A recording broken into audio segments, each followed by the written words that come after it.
आप देख रहे हैं बेस्ट कहानी एक्सप्रेस।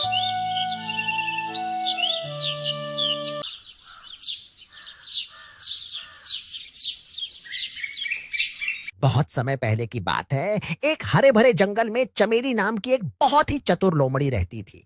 चमेली अपनी तेज बुद्धि और धूर्त स्वभाव के लिए पूरे जंगल में मशहूर थी। वहीं उसी जंगल के एक ऊंचे पेड़ पर एक मूर्ख और घमंडी कौवा रहता था, जिसका नाम कल्लू था। कल्लू को लगता था कि वह जंगल का सबसे सुंदर और ज्ञानी पक्षी है, जबकि असलियत यह थी कि वह सिर्फ अपनी ही तारीफें सुनकर खुश होता था। एक दिन चमेली बहुत भूखी थी। वह भोजन की तलाश में जंगल में इधर उधर भटक रही थी। उसकी आंखें लगातार कुछ खाने लायक ढूंढ रही थीं। चलते चलते उसकी नजर एक ऊंचे पेड़ पर पड़ी, जहां कल्लू कौवा एक डाली पर बैठा हुआ था। लेकिन यह सिर्फ कालियां ही नहीं था जिसने चमेली का ध्यान खींचा। कल्लू की चोंच में एक बड़ा और स्वादिष्ट पनीर का टुकड़ा फंसा हुआ था, जिसे वह शायद कहीं से चुरा लाया था। उस पनीर के टुकड़े को देखकर चमेली के मुंह में पानी आ गया।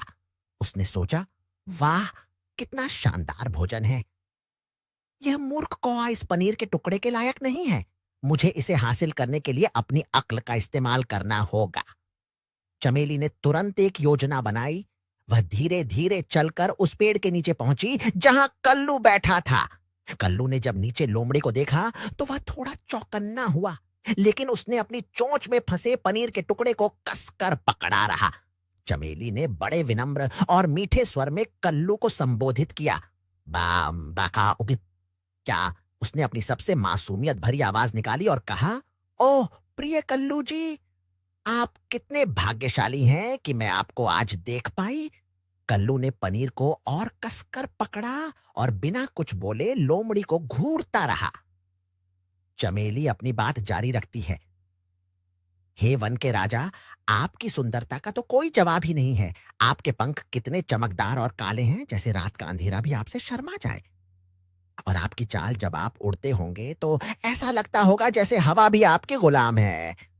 कल्लू, जो अपनी तारीफें सुनकर अंदर ही अंदर बहुत खुश होने लगा, उसका सीना गर्व से चौड़ा हो गया।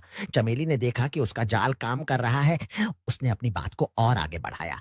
मैंने सुना है कि आपकी आवाज तो आपकी सुंदरता से भी लाखों गुना मधुर है।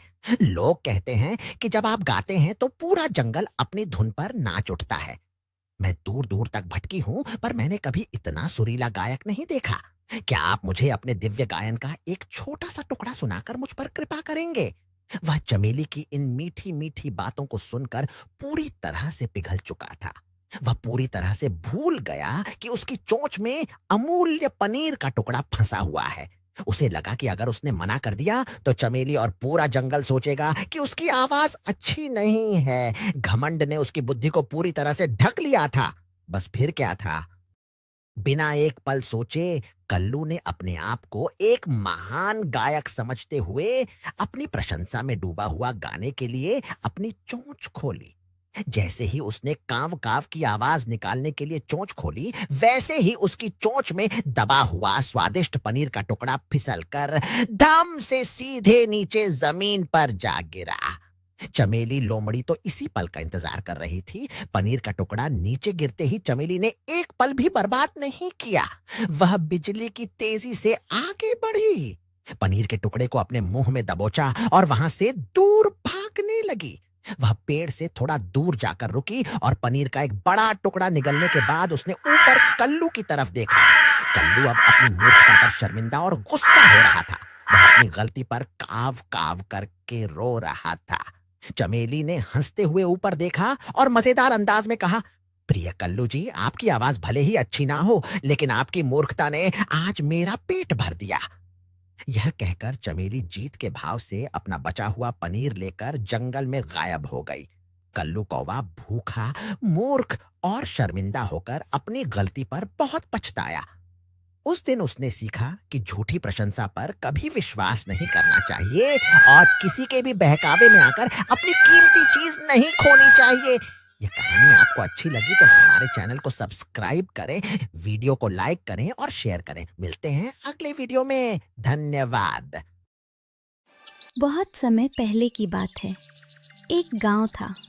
हरिहरपुर गांव के लोग अपनी रोज की मेहनत में लगे हुए थे और वहीं एक खलिहान के कोने में एक गधा जोर जोर से चिल्ला रहा था। पर ये कोई आम गधा नहीं था। इसका नाम था भोलू और इसके दिमाग में था घमंड का पहाड़। हा, देखो, मैं हूँ गांव का सबसे ताकतवर गधा। सभी मेरे बिना अधूरे हैं। मैं जो चाहूँ कर सकता हूँ। अरे भोलू भाई, अगर तुम इतने ताकतवर हो तो आज शहर तक मेरा अनाज अकेले लेकर चलो। क्यों नहीं, मेरे लिए तो ये खेल जैसा है। रामू ने सिर हिलाया और बोला, देखते हैं आज भोलू को खुद पर कितना भरोसा है।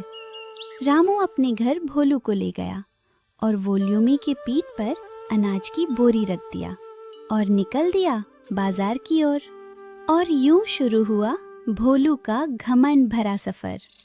चलते चलते जा रहे थे, तभी रास्ते में एक सुंदर मोर नाच रहा था। उसके नीले पंख सूरज में चमक रहे थे। हा, ये मोर क्या नाचेगा उससे ज्यादा। अगर मैं चाहूँ तो पूरा जंगल हिला दूं। गधे भाई, नाच में सुंदरता शरीर की नहीं, दिल की होती है। जिसे अपने ऊपर घमंड होता है, उसका नाच भी बदसूरत लगता है। उसे क्या पता था, उसका ये घमंड बहुत भारी पड़ने वाला है। अचानक काले बादल छा गए। रामू ने जल्दी से बोरी ढक दी, पर भोलू घमंड से बोला, मैं गधा हूँ, बादल से नहीं डरता। मेरा बारिश क्या बिगाड़ लेगी भोलू, रास्ता फिसलन भरा है, रुक जाओ। पर भोलू ने सुनना तो सीखा ही नहीं था। वो आगे बढ़ा और अचानक वो कीचड़ में मुंह के बल जा गिरा और फिर जोर जोर से चिल्लाने लगा, रामू काका, मुझसे गलती हो गई, अब कभी घमंड नहीं करूँगा। भोलू, ताकत होने से बड़ा गुण और विनम्रता होता है। अगर तू दूसरों की बात सुनता तो ये हाल ना होता। भोलू को पहली बार अपने घमंड की कीमत समझ आई। वो चुपचाप खड़ा हो गया, कीचड़ से सना हुआ पर दिल से विनम्र। उस दिन के बाद भोलू पहले जैसा नहीं रहा। अब वो सबकी मदद करता, किसी का मजाक नहीं उड़ाता। गांव के बच्चे उसे प्यार से बुलाते, भोलू भैया बुलाते और उसके साथ खेलते। है ये कहानी आपको कैसी लगी? और अच्छी लगी हो तो चैनल को सब्सक्राइब करें, वीडियो को लाइक करें। धन्यवाद।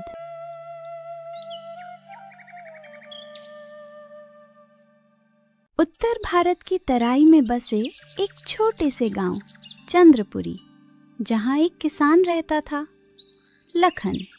उम्र 40 वर्ष के आसपास पर।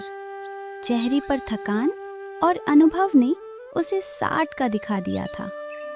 जिंदगी भर धूप बारिश में मेहनत करके अपनी 1 बीघा जमीन से ही घर चलाता था।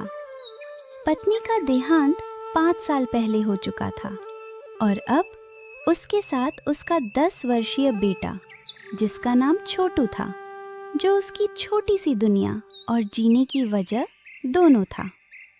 लखन के गांव के पास एक बड़ा घना और पुराना जंगल था। कई पीढ़ियों से उस जंगल से गांव वालों का रिश्ता रहा था।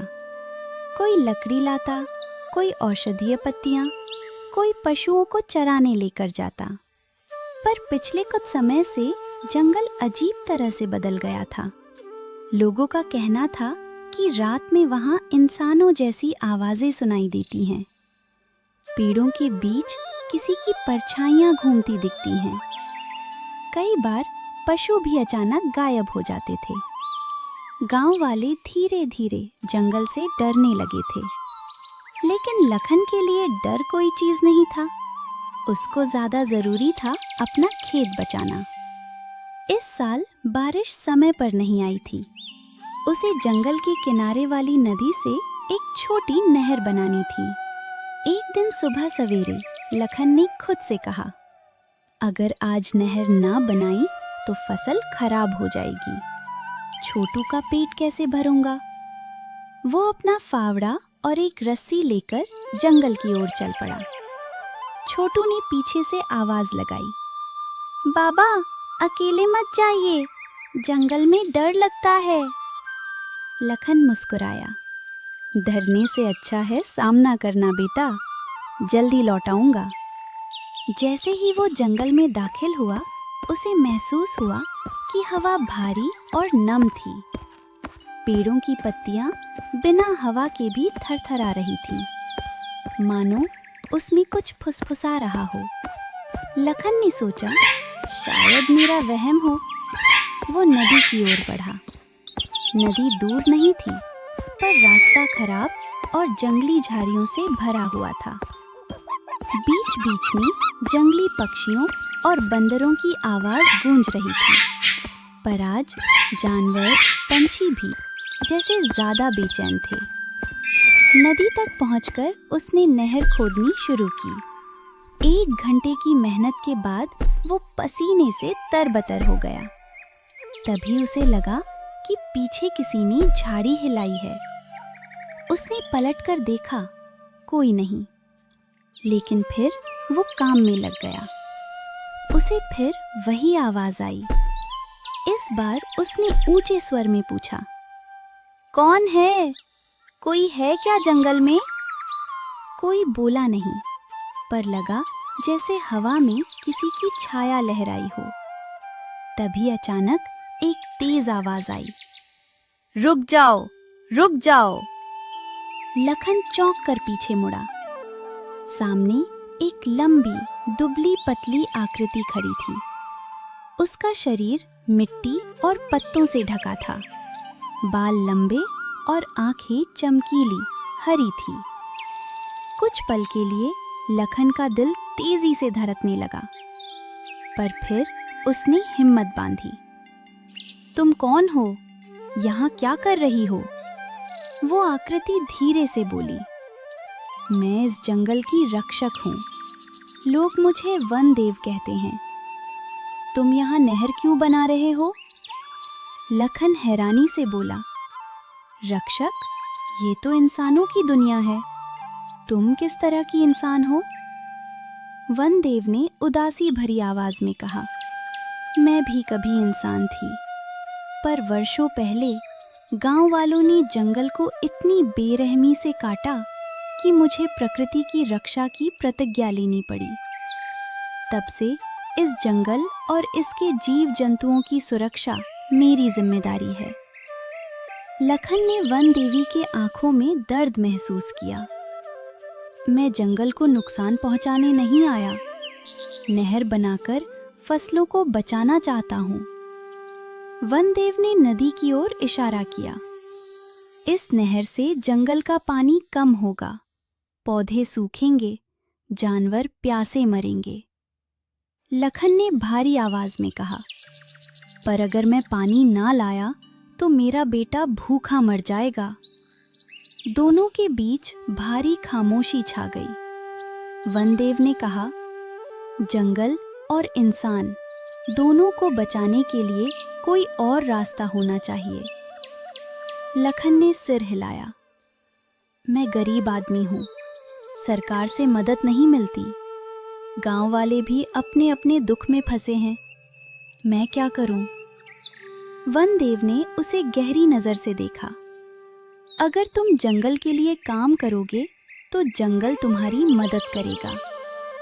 लखन चौंक कर बोला, कैसा काम? वनदेव बोला, जंगल में कई जगह आग फैलाने की कोशिश हो रही है। कुछ लोग चोरी छुपे पेड़ों की कटाई कर रहे हैं। अगर तुम उन्हें रोकने में मेरा साथ दोगे तो मैं तुम्हें एक ऐसी जगह दिखाऊंगी जहां से तुम्हें स्वाभाविक रूप से इतना पानी मिलेगा कि तुम्हें कभी नहर नहीं बनानी पड़ेगी।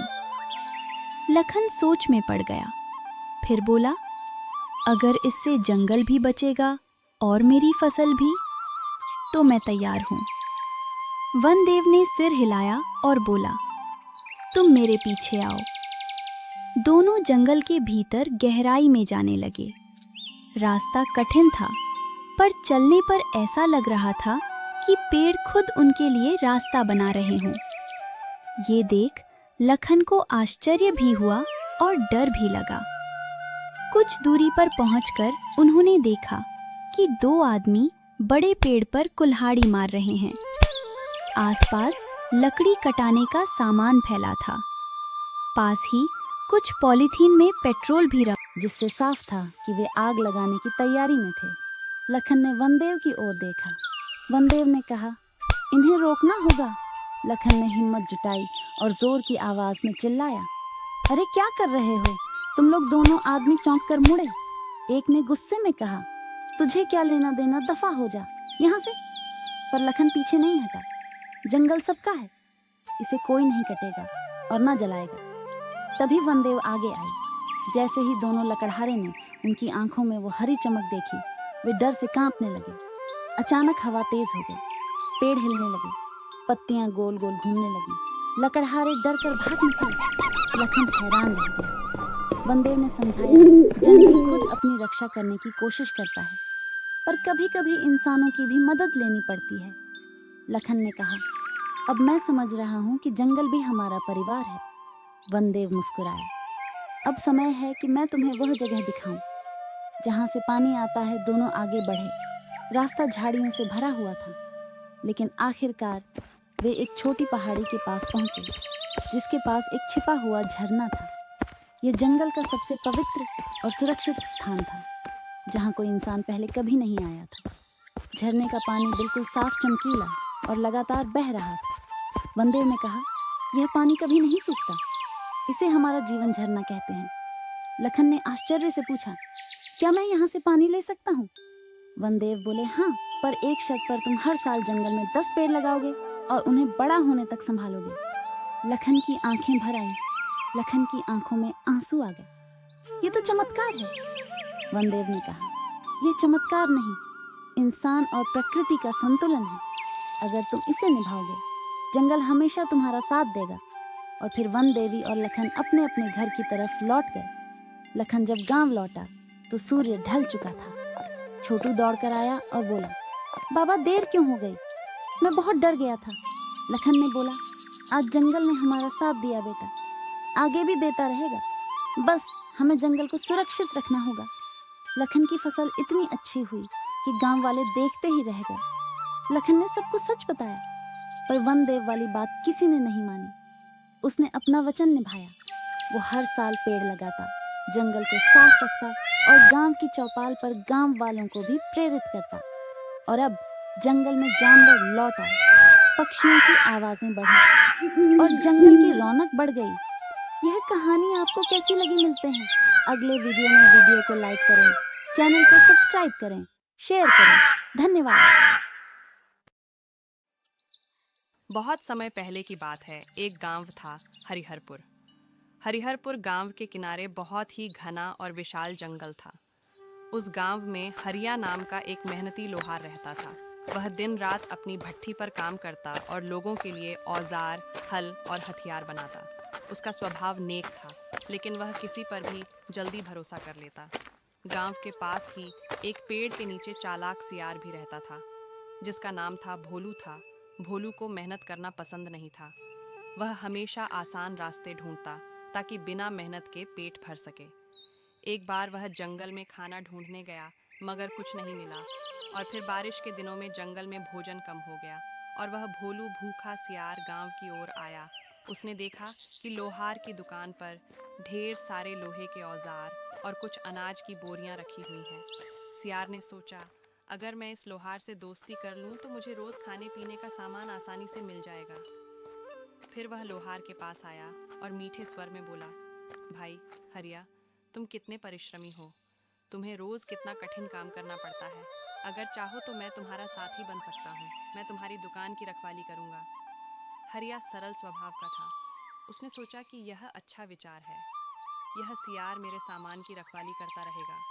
उसने सियार को भोजन देना शुरू कर दिया और बदले में वह दिन और रात को उसके घर के बाहर बैठकर पहरा देने लगा।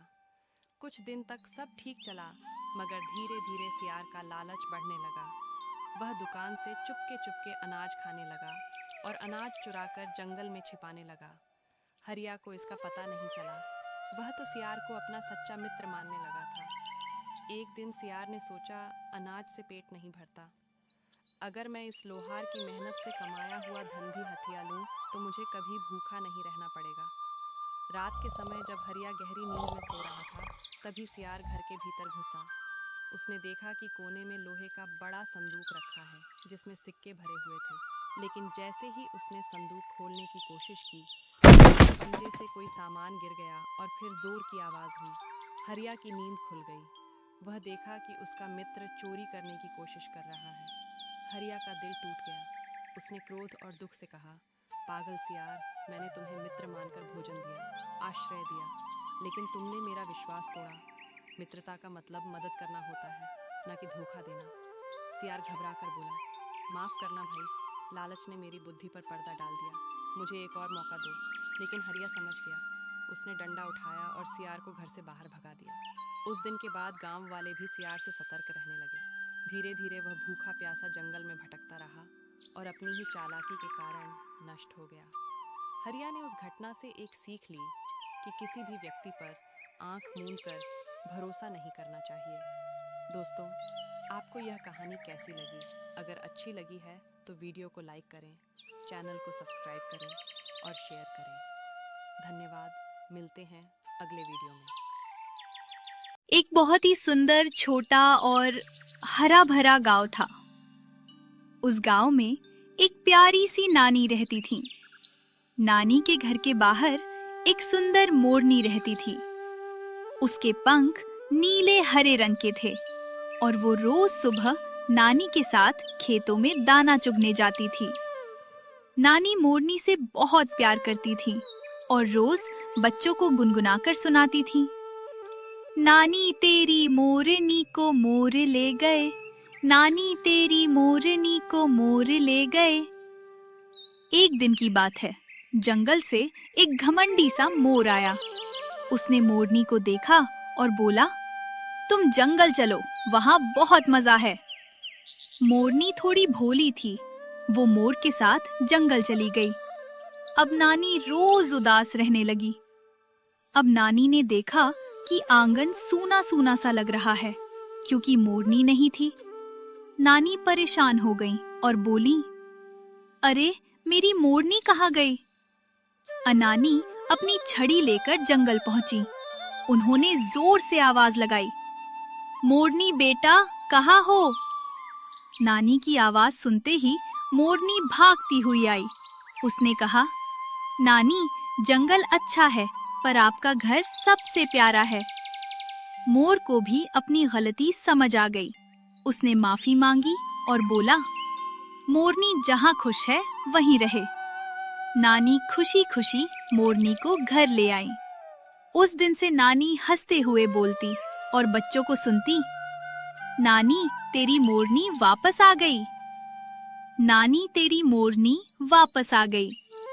बच्चों, ये कहानी आपको कैसी लगी? अगर अच्छी लगी तो वीडियो को लाइक करें, चैनल को सब्सक्राइब करें। धन्यवाद।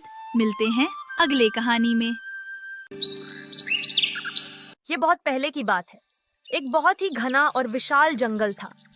उस जंगल में सारे जानवर मिलजुल कर और आजादी से रहते थे। कुछ समय बाद उस जंगल में एक बूढ़ा शेर आया और बच्चों व सभी जानवरों को अपनी मर्जी से मारकर खाने लगा।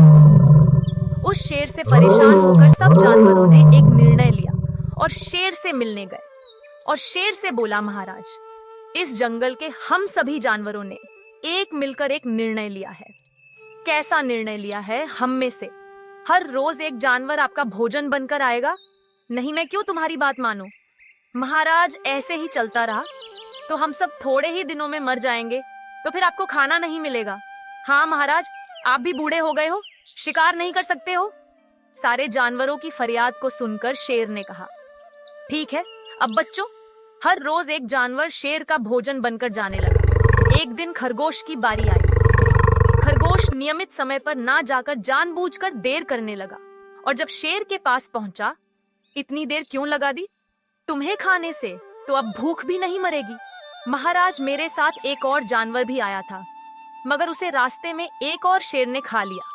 इस जंगल में मुझसे ज्यादा बलवान और कोई शेर है क्या? जल्दी मुझे दिखाओ। आइए महाराज, मैं आपको उस शेर के पास लेकर चलता हूँ।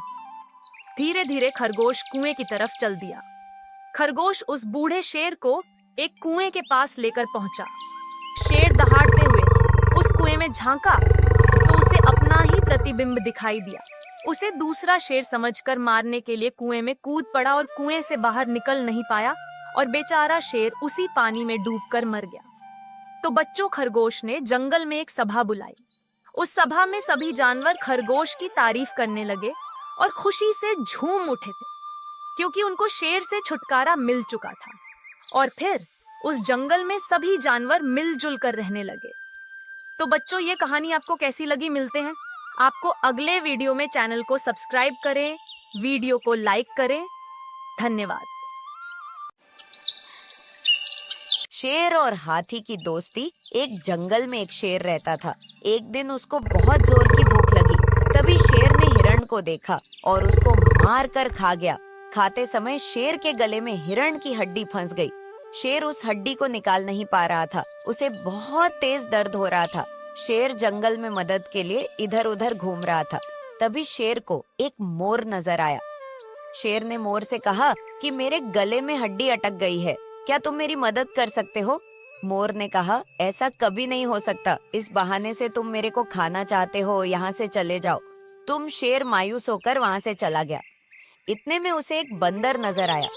शेर बंदर के पास गया और बोला, बंदर भाई, मेरे गले में एक हड्डी अटक गई है, मेहरबानी करके उसको बाहर निकाल दो।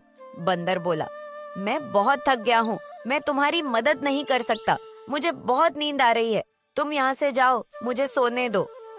शेर अपना मुंह लटकाकर वहाँ से चल दिया। इतने में शेर को एक हाथी नजर आया। हाथी आम के पेड़ के नीचे था। उसे बहुत भूख लगी थी। वह आम खाना चाहता था, मगर आम बहुत ऊंचे थे। उसका सूंड वहां तक नहीं जा रहा था। हाथी पेड़ पर नहीं चढ़ सकता था, इसीलिए हाथी बहुत मायूस हुआ। इतने में शेर हाथी के पास पहुंच गया और बोला, हाथी, मैं तुम्हारी मदद कर दूंगा, उससे पहले तुम्हें मेरी मदद करनी पड़ेगी। हाथी यह सुनकर बोला, मैं तुम्हारी क्या मदद कर सकता हूँ हाथी भाई, मेरे गले में हड्डी अटक गई है, मेहरबानी करके इस हड्डी को निकाल दो, फिर मैं तुम्हारी जरूर मदद करूंगा। हाथी इसके लिए राजी हो गया और शेर के गले से हड्डी को निकाल दिया और फिर शेर का दर्द बहुत कम हो गया और वह बहुत खुश हुआ। वह फिर आम के पेड़ पर चढ़ गया। वहां से आम तोड़कर हाथी को देने लगा और फिर हाथी ने आम को खाया और हाथी का भी भूख मिट गया और हाथी भी बहुत खुश हुआ। उस दिन से हाथी और शेर अच्छे दोस्त बन गए। देखा बच्चों, इस कहानी से हमें यह सीख मिलती है कि कोई भी मुसीबत हमें बोलकर और बताकर नहीं आती, इसलिए हमें सबसे मिलजुल कर रहना चाहिए। मिलते हैं अगले वीडियो में। वीडियो को लाइक करें, चैनल को सब्सक्राइब करें। धन्यवाद दोस्तों। बेस्ट कहानी एक्सप्रेस में आपका स्वागत है। आज की कहानी है प्यासा कौवा। गर्मियों का मौसम था। गर्मी बहुत ही ज्यादा पड़ रही थी और गर्मी इसलिए ज्यादा पड़ रही थी क्योंकि जंगल के पेड़ पौधे सब कट चुके थे। नदियां सूख गई थी, झरने सूख गए थे। इतने में वहां पर पहुंचा एक प्यासा कौवा। प्यास के मारे उसका हाल बेहाल हो चुका था। कौवा मन ही मन सोच रहा था, थोड़ा पानी मिल जाता तो बहुत ही अच्छा हो जाता, मेरी प्यास बुझ जाती। कौवा उड़ते उड़ते जंगल, तालाब, नदी सब तलाश कर लिया, मगर उसको पानी कहीं नहीं मिला। गर्मी के कारण सब कुछ सूख चुका था। कौवे को प्यास और तेज लगने लगी। कौवा परेशान होने लगा और फिर एक गांव के पास पहुंचा और गांव के एक घर के ऊपर से कौवा बोलने लगा, हाय भगवान, पानी मिल जाता तो बहुत ही अच्छा होता, मेरी प्यास बुझ जाती। बहुत जोर की प्यास लगी है कौवे को। वहां से उड़ते उड़ते, पानी खोजते खोजते बहुत देर हो चुका था। तभी कौवे को एक कुआं दिखाई दिया। कौवा कुआं के पास गया और कुएं में जैसे ही देखा तो कुआं सूखा पड़ा था। फिर कौवा वहां से भी उड़कर पानी की तलाश में निकल गया। उड़ते उड़ते उसको एक घर के पास एक घड़ा दिखाई दिया। जैसे ही वहां घड़े के पास पहुंचा और उसके अंदर देखा तो उसमें पानी तो था, मगर बहुत ही कम पानी था। उसको समझ में नहीं आ रहा था कि क्या करूं, पानी को कैसे पीऊं। तभी उसको एक विचार आया। मटके के पास छोटे छोटे कंकड़ पड़े थे। वह कंकड़ को उठा उठाकर मटके में डालने लगा और पानी ऊपर आ गया। तब कौवे ने पानी को पिया और अपनी प्यास बुझा ली और कौवा फिर आराम से आकाश में उड़ गया। बच्चों, यह कहानी आपको कैसी लगी? मिलते हैं अगले वीडियो में। धन्यवाद। आप देख रहे हैं बेस्ट कहानी एक्सप्रेस। आज की कहानी है कछुआ और खरगोश की। एक जंगल में खरगोश और कछुआ रहते थे। खरगोश को बड़ा घमंड था कि मैं बहुत तेज दौड़ लेता हूँ। वह कछुए की धीमी चाल को देखकर बहुत ही मजाक उड़ाता था। ऐसे में एक दिन खरगोश बोला, क्यों कछुआ काका, मुझसे दौड़ लगाओगे? कछुआ बोला, क्यों नहीं, जरूर लगाऊंगा। खरगोश बोला, हम दोनों में जो जीतेगा उसको बहुत बढ़िया इनाम मिलेगा।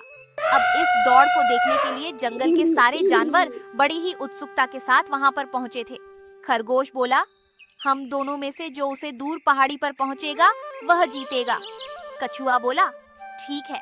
दौड़ शुरू हो गई। खरगोश तेज दौड़ने लगा और कछुआ धीरे धीरे चलने लगा। खरगोश और तेज दौड़ने लगा। कछुआ धीरे धीरे चल रहा था और बहुत ही पीछे हो गया था और इस तरह खरगोश बहुत आगे पहुंच गया था। तभी रुककर पीछे देखा, उसे कछुआ कहीं नहीं दिखाई दिया और खरगोश एक पेड़ के नीचे बैठकर सोचने लगा कि यह कछुआ अभी नहीं आने वाला। चलो थोड़ी देर आराम कर लेता हूँ। अब ऐसे आराम करते करते खरगोश की आंख लग गई।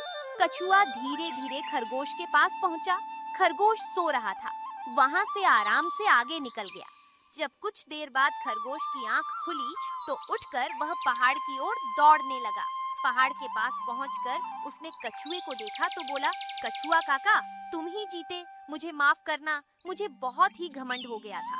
इस कहानी से हमें पता चलता है कि गर्भ का सर हमेशा नीचे होता है। तो बच्चों, यह कहानी आपको कैसी लगी? मिलते हैं आपको अगले कहानी में। वीडियो को लाइक करें, चैनल को सब्सक्राइब करें। धन्यवाद बच्चों। बेस्ट कहानी एक्सप्रेस में आज की कहानी है बंदर और मगरमच्छ की। एक घने जंगल के बीचों बीच एक विशाल नदी बहती थी। उस नदी में एक बूढ़ा मगरमच्छ रहता था। बूढ़ा होने की वजह से वह शिकार नहीं कर पाता था। एक दिन उसे जोर की भूख लगी। उसने सोचा, नदी के बाहर जाकर तो शिकार करना मुश्किल है, नदी में ही मछली खाकर पेट भर लेता हूँ। जैसे ही वह मछली पकड़ने लगा, मछली उसके मुंह से निकल गई। फिर वह मगरमच्छ भूखा हारा नदी में से निकलकर नदी के किनारे आम के पेड़ के नीचे जाकर आराम करने लगा। उस पेड़ पर एक बंदर आम खा रहा था। मगरमच्छ की नजर उस बंदर पर पड़ी। मगरमच्छ ने पूछा, बंदर भाई तुम क्या खा रहे हो? जरा मुझे भी कुछ दे दो, भूख लगी है भाई। ये तो आम है, बहुत मीठा फल है, ये लो तुम भी खाओ। अरे वाह, ये तो सचमुच बहुत मीठे फल है। धन्यवाद बंदर भाई, मुझे बहुत भूख लगी थी और तुमने मेरी मदद की। तुम बहुत अच्छे हो, मुझे बहुत खुशी होगी अगर तुम्हारे जैसा मेरा भी कोई दोस्त होता। हाँ हाँ, क्यों नहीं, आज से तुम मेरे दोस्त हो। मैं इसी पेड़ पर रहता हूँ। तुम्हें जब भी भूख लगे मुझे कहना, मैं तुम्हें आम तोड़कर दे दूंगा। इस तरह मगरमच्छ रोज आम के पेड़ के नीचे आता और बंदर उसे आम तोड़कर खिलता और दोनों खूब अच्छे दोस्त बन चुके थे। दोनों खूब मस्ती करते थे। कभी मगरमच्छ पेड़ के नीचे आकर खेलता तो कभी बंदर पानी में जाकर मगरमच्छ की पीठ पर बैठकर नदी की सैर करता। बंदर भाई सुनो ना, मैं यह आम अपनी पत्नी को भी खिलाना चाहता हूँ। तुम मुझे थोड़े आम तोड़कर दे दो ना, प्लीज, मैं अपने साथ लेकर जाऊंगा। रुको मगरमच्छ भाई, अभी आम तोड़कर देता हूँ। बंदर ने मगरमच्छ को आम तोड़कर दे दिया और मगरमच्छ अपनी पत्नी के लिए आम लेकर निकल गया। वह आम लेकर नदी के दूसरे किनारे पर पहुंचा जहां पर उसकी पत्नी रहती थी। अरे भाग्यवान, देखो मैं तुम्हारे लिए क्या लेकर आया हूँ आम। यह मेरे दोस्त बंदर ने तुम्हारे लिए भेजे हैं। मगरमच्छ की पत्नी बोली, अरे वाह, ये आम तो कितने मीठे हैं, मजा आ गया खाकर। मगर कब तक इस आम को खा खा कर गुजारा करोगे? सोचो, जब यह आम इतना मीठा है तब वह बंदर कितना मीठा होगा। हाँ हाँ, वह बंदर बहुत अच्छा है और वह खुद भी खाता है, मुझे भी खिलाता है। मैं सोच रही हूँ उसका दिल कितना मीठा होगा और स्वाद भी आएगा। खाने में बहुत दिनों से मांस नहीं खाई हूँ मुझे, तुम उसका दिल लाकर दे दो ना। पत्नी की बात सुनकर मगरमच्छ सोच में पड़ गया और अपनी पत्नी से बोला, मैं ये कैसे कर सकता हूँ बंदर, मेरा दोस्त है, मैं उसको धोखा कैसे दे सकता हूँ? और अगर मैं उसका दिल ले आया तो वह मर जाएगा। मैं जब भूखा था उसने मुझे खाना खिलाया था और मैं तुम्हारे लिए उसी की ही जान ले लूं, मुझे और कुछ नहीं सुनना। जाओ बंदर का दिल लेकर आओ, नहीं तो मैं अपनी जान दे दूंगी। मगरमच्छ अपनी पत्नी की बात सुनकर बहुत दुखी हो गया और दुखी मन से बंदर के पास पहुंचा ताकि वह बंदर को अपने साथ घर चलने के लिए मना सके। मगरमच्छ जब बंदर के पास पहुंचा तब बंदर से बोला, बंदर भाई, मेरी पत्नी आम खाकर खुश हो गई और तुम्हें खाने के लिए बुलाया है। चलो आज तुम हमारे घर पर चलकर हमारे साथ ही भोजन करना। अरे वाह, ये तो बहुत अच्छी बात है। चलो अभी चलता हूँ बंदर मगरमच्छ के साथ चलने के लिए। हाँ कह दिया। दोनों नदी के रास्ते निकल गए मगरमच्छ के घर की ओर। दोनों दोस्त मजे से जा रहे थे। तभी बंदर ने अपने दोस्त मगरमच्छ से पूछा कि तुम्हारी पत्नी खाने में क्या बनाने वाली है? बंदर भाई, तुम्हें केले बहुत पसंद है ना, इसीलिए केले की सब्जी पूरी खीर बनाएगी और वो भी खास तुम्हारे लिए। अरे वाह, आज तो मजा आएगा, मेरे मुंह में तो अभी से पानी आ रहा है। बंदर की बातें सुनकर मगरमच्छ को लगा कि अपनी पत्नी की बातें बंदर को बता देना चाहिए। बेचारा बंदर क्या क्या सपने देख रहा है, इसे तो पता भी नहीं कि मेरी पत्नी इसे ही पकाकर खाने वाली है। क्या करूं?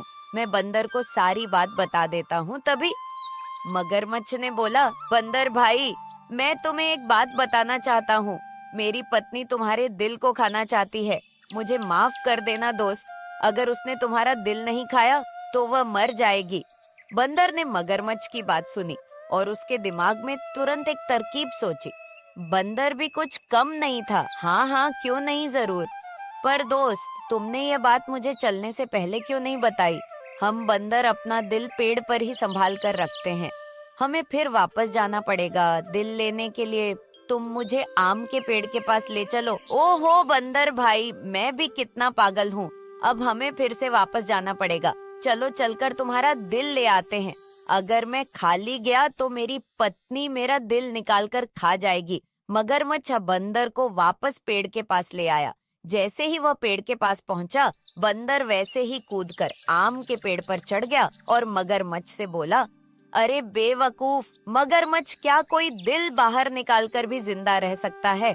मैंने तुझे अपना दोस्त समझा, मैं तुझे खाना खिलाया, मैंने तेरी मदद की और तूने मेरी दोस्ती का यह सिला दिया, और अब ना ही तुझे आम मिलेगा और ना ही दिल। चल भाग यहाँ से। बंदर ने अपनी समझदारी से अपनी जान बचा ली। मगरमच्छ को अपनी दोस्ती और आम दोनों से हाथ धोना पड़ा। तो बच्चों, कैसी लगी कहानी? कोई मुझे बताए कि इस कहानी से क्या सीख मिलती है? मुझे नहीं पता, मुझे भी नहीं पता। अच्छा ठीक है, मैं ही बताती हूँ। इससे सीख मिलती है कि हमें मुश्किल वक्त में घबराना नहीं चाहिए, बल्कि बंदर की तरह समझदारी से काम लेना चाहिए। और कभी भी मजबूरी में जिसे हमने दोस्त बनाया है उसके साथ कभी धोखा नहीं करना चाहिए, नहीं तो हमें भी मगरमच्छ की तरह दोस्ती और आम दोनों से धोखा खाना पड़ेगा। मिलते हैं अगले वीडियो में। धन्यवाद बच्चों। आप देख रहे हैं बेस्ट कहानी एक्सप्रेस। 1988 का साल था। उत्तर प्रदेश में एक गांव था, कनकपुर। उस गांव में एक मिट्टी का घर था जिसमें रहता था शंकर। उसका घर कच्चा था, छत खपरेल की, बाहर चूल्हा जहां उसकी बूढ़ी माँ लकड़ी जलाकर रोटियां सेकती थी। पर शंकर रोटी नहीं, समोसा बेचता था। सुबह 5 बजे से ही वह आलू उबालता, मसाले कूटता और चूल्हे पर तेल चढ़ाता और समोसे बनाता। और समोसे जब बन जाते तो रोज समोसा अपने ठेला पर लेकर निकल जाता, उसे बाजार में बेचता। उसकी रोज की कमाई कभी 120, कभी 90 की हो जाती थी। माँ की दवाई ही 900 महीने की थी। पर शंकर कभी शिकायत नहीं करता।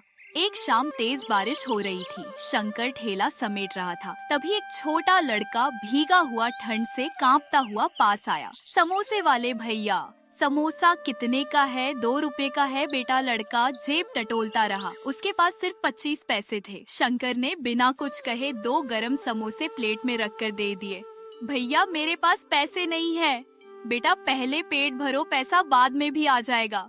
लड़के ने नम आंखों से कहा, मैं बड़ा होकर लौटूंगा भैया, जरूर लौटूंगा। और शंकर का समोसा खत्म हो चुका था। वह बच्चा अपने घर चला गया। शंकर भी अपना ठेला लेकर अपने घर चला गया। कुछ दिन बाद पंचायत और पुलिस वालों ने ठेला हटवा दिया। ये समोसे वाला सड़क खराब करता है और गंदगी करता है, हटाओ इसे। शंकर अपने ठेला को लेकर घर की तरफ चल दिया। शंकर घर में अकेले बैठे सोच रहा था कि अब क्या करूं, मेरे घर का खर्च कैसे चलेगा। तभी शंकर की माँ आती है। माँ ने सिर पर हाथ रखा और बोला, बेटा तेरी लड़ाई तलवार से नहीं, ईमान से है। ईमान नीचे मत गिरने देना। 26 जनवरी के दिन गांव के स्कूल में झंडा समारोह था। वहाँ पर शंकर को बुलाया गया समोसे देने के लिए। वो अपने बर्तन में गर्म समोसे लेकर पहुँचा। प्रिंसिपल ने समोसे का एक टुकड़ा खाया, तभी आंखें चमक उठी। ऐसा स्वाद शहर में भी नहीं मिलता। समोसा बहुत ही स्वादिष्ट है। झंडा समारोह खत्म हुआ। एक युवक आगे बढ़ा और शंकर के पास आया। बोला, भैया पहचाना, मैं वही हूँ जिसे आपने बिना पैसे समोसा खिलाया था। यह मेरी पहले महीने की तनख्वाह 18,000 ले लीजिए। माँ की दवाई, समोसे की दुकान खोलने के काम आएगा। शंकर के हाथ थरथर आ गए। नहीं बेटा, मैंने तुम्हें दया दी थी, सौदा नहीं किया था। मुझे पैसे मत लौटाओ, बस वादा करो तुम भी किसी भूखे को कभी मना नहीं करोगे। अंकल जी, आपने समोसे नहीं दिए थे, इंसानियत दी थी। आज भी शंकर वहीं पर दुकान लगाता है। बस दुकान किराए की थी और दुकान भी खूब चलने लगी थी। माँ की दवाई भी टाइम से मिलती है। बच्चे कहते हैं हमें शंकर भैया के समोसे चाहिए, उनमें मेहनत की खुशबू आती है और बहुत ही ईमानदार आदमी है, दया कभी व्यर्थ नहीं जाती। वह लौटकर आशीर्वाद बनकर आती। तो बच्चों, आज की कहानी कैसी लगी मिलते हैं आपको अगली कहानी में। वीडियो आपको अच्छी लगी तो चैनल को सब्सक्राइब करें, वीडियो को लाइक करें, कमेंट करें। धन्यवाद।